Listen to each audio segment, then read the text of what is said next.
Hello बच्चों, कैसे हो आप सभी। तो आज हम कक्षा 6वीं की किताब बाल राम कथा का अध्याय 7 पढ़ेंगे, जिसका शीर्षक है सोने का हिरण। राम को कुटी से निकलते देखकर मायावी हिरण कुचले भरने लगा। राम को बहुत छकाया। झाड़ियों में लुकता छिपता भागता वह राम को कुटी से बहुत दूर ले गया। राम जब भी उसे पकड़ने का प्रयास करते वह भागकर और दूर चला जाता। हिरण चालाक था, वह इतनी दूर कभी नहीं जाता था कि पहुंच से बाहर लगे। राम के सारे प्रयास विफल हुए, वे हिरण को पकड़ नहीं पाए। उन्होंने उसे जीवित पकड़ने का विचार त्याग दिया। धनुष उठाया, निशाना साधा और एक बाण उस पर छोड़ दिया। बाण लगते ही हिरण गिर पड़ा। धरती पर गिरते ही मारीच अपने असली रूप में आ गया। मारीच ने माया से केवल अपना रूप ही नहीं बदला था, आवाज़ भी बदल ली थी। अपनी आवाज़ राम जैसी बना ली थी। धरती पर पड़े हुए वह जोर से चिल्लाया, हे सीता, है सीता। ध्वनि ऐसी थी जैसे बाण राम से लग रहा हो। वह सहायता के लिए पुकार रहे थे। बाण का प्रहार गहरा था। मरीच उसे अधिक देर तक सहन नहीं कर पाया। वह छटपटाता रहा। जल्दी ही उसके प्राण पखेरु उड़ गए। रावण एक विशाल वृक्ष के पीछे खड़ा था। वह प्रसन्न था, उसकी चाल सफल हो गई थी। मारीच ने अपनी भूमिका अच्छी तरह निभाई थी। अब तक सब कुछ वैसा ही हुआ जैसा उसने सोचा था। उसे राक्षस अंकपन की बात याद आई। सीता का हरण तो राम के प्राण निकल जाएंगे, यह निशस्त्र हो जाएंगे। यह अगले चरण की तैयारी में जुट गया। मारीच की पुकार राम ने सुनी, वह पास ही थे। उन्हें समझने में देर नहीं लगी कि पुकार की मंशा क्या है। मायावी मारीच की पूरी चाल उसके सामने खुल गई। हिरण जानबूझकर भागता रहा। उसने कुटिया से दूर ले जाने के लिए यह षड्यंत्र का अगला चरण विफल करना चाहते थे। उनको चाल में तेजी आ गई ताकि जल्दी कुटिया पहुंच सके। यह मायावी पुकार सीता और लक्ष्मण ने भी सुनी। लक्ष्मण उसका रहस्य तत्काल समझ गए। राम की तरह उन्होंने बाण चढ़ाकर धनुष दृढ़ता से पकड़ लिया, चौकसी बढ़ा दी। वे राक्षसों की अगली चाल का सामना करने के लिए तैयार थे। साथ ही राम का आदेश उन्हें याद था, उन्हें लौटने तक सीता की रक्षा। लक्ष्मण की ओर से इसमें चूक की कोई संभावना ही नहीं थी।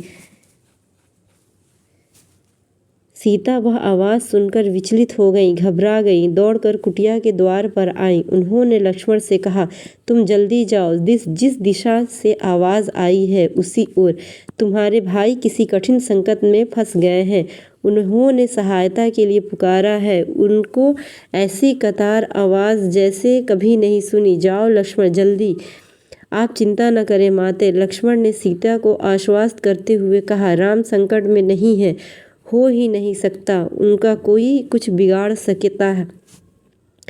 हमने जो आवाज़ सुनी वह बनावटी है, मायावी राक्षसों की चाल है, मुझे कुटिया से दूर ले जाने के लिए। आप निश्चिंत रहे, भाई राम जल्दी ही आते होंगे। सीता क्रोध में से उबल पड़ी। लक्ष्मण का इस घड़ी में इतना शांत होना उन्हें समझ नहीं आया। राम की आवाज़ सुनकर भी वे यहीं खड़े रहे, सहायता के लिए नहीं गए। सीता को इसके पीछे षड्यंत्र दिखाई दिया। लक्ष्मण की चाल लगा कि लक्ष्मण राम का भला नहीं चाहते, उनके हितैषी नहीं है, चाहते हैं कि राम न रहे, मारे जाएं, ताकि राजपाट उन दोनों का हो जाए, उनके रास्ते का कांटा निकल जाए। तुम्हारा मन पवित्र नहीं है, कलुषित है, पाप है उसमें, मैं समझ सकती हूँ। तुम अपने भाई की सहायता के लिए क्यों नहीं जा रहे हो। सीता ने यहाँ तक कह दिया कि कहीं वे भरत के गुप्तचर तो नहीं हैं। सीता की बातों से लक्ष्मण को गहरा आघात पहुंचा। उनका हृदय छलनी हो गया, पर उन्होंने पलटकर उत्तर नहीं दिया। संयम बनाए रखा, सिर झुकाकर सब चुपचाप सुन लिया। वे सीता को पीड़ा समझ पा रहे थे। केवल इतना बोले, हे देवी, यह राक्षसों का छल है। खर दूषण के मारे जाने के बाद वे बौखला गए हैं, किसी तरह हमसे बदला लेना चाहते हैं। आप उनकी चाल में न आएं, वे कुछ भी कर सकते हैं। मुझ पर विश्वास करें, राम को कुछ नहीं होगा।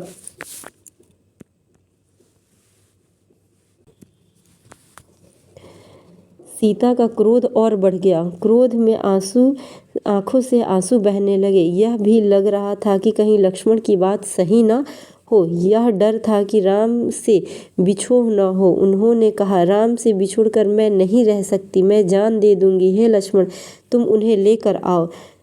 लक्ष्मण राम के लिए राम की आज्ञा का उल्लंघन कर रहे थे। उन्होंने सीता को प्रणाम किया और राम की खोज में निकल पड़े। लक्ष्मण के जाते ही रावण आ पहुंचा। तपस्वी जैसा जटाजूट वैसे ही वस्त्र। सीता ने साधु समझकर उनका स्वागत किया। रावण ने सीता के स्वरूप, संस्कार और साहस को प्रशंसा की। उसने सीता को परिचय प्राप्त करने के बाद कहा, सुमुखी, मैं रावण हूँ, राक्षसों का राजा, लंकाधिपति। मेरा नाम लेने पर लोग थर्रा उठते हैं, लेकिन तुम सुंदरी हो, सबसे अलग हो। तुम्हारे लिए मैं स्वयं चलकर आया हूँ। मेरे साथ चलो, सोने की लंका में रहो मेरी रानी बनकर। सीता क्रोधित हो उठी, कहा, मैं प्राण त्याग दूंगी, लेकिन तुम्हारे साथ नहीं जाऊंगी।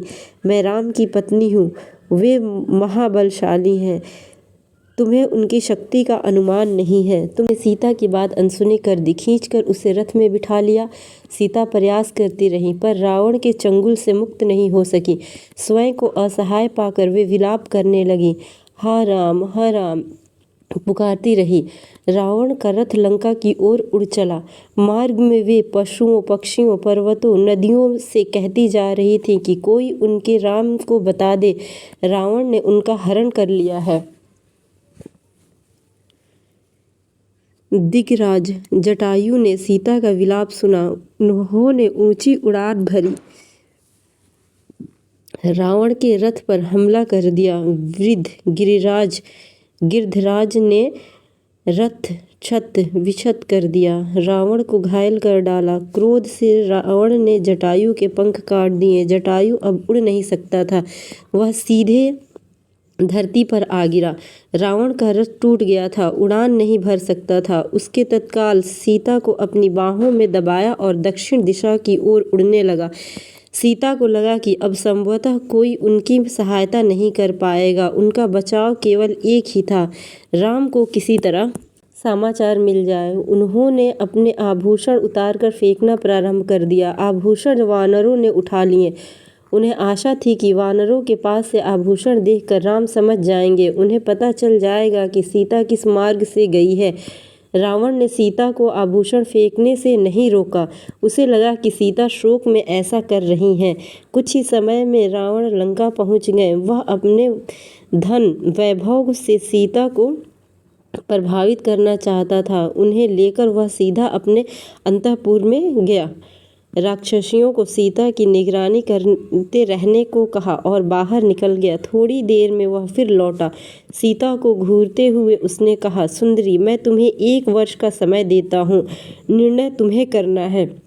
मेरी रानी बनकर लंका में राज करोगी या विलाप करते हुए जीवन बिताओगी। सीता बार बार रावण को धिक्कारती रही, राम का गुणगान करती रही। रावण को क्रोध आ गया, तुम्हारा राम यहाँ कभी नहीं पहुँच सकता, तुम्हें कोई नहीं बचा सकता, तुम्हारी रक्षा केवल मैं कर सकता हूँ।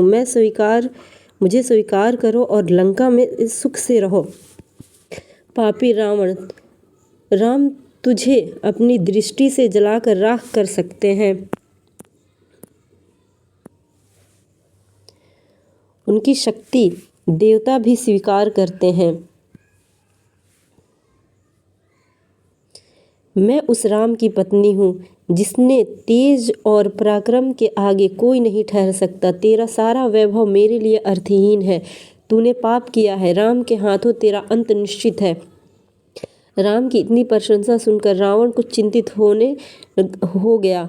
उसने सोचा, खरदूषण को मारने वाला अवश्य शक्तिशाली होगा।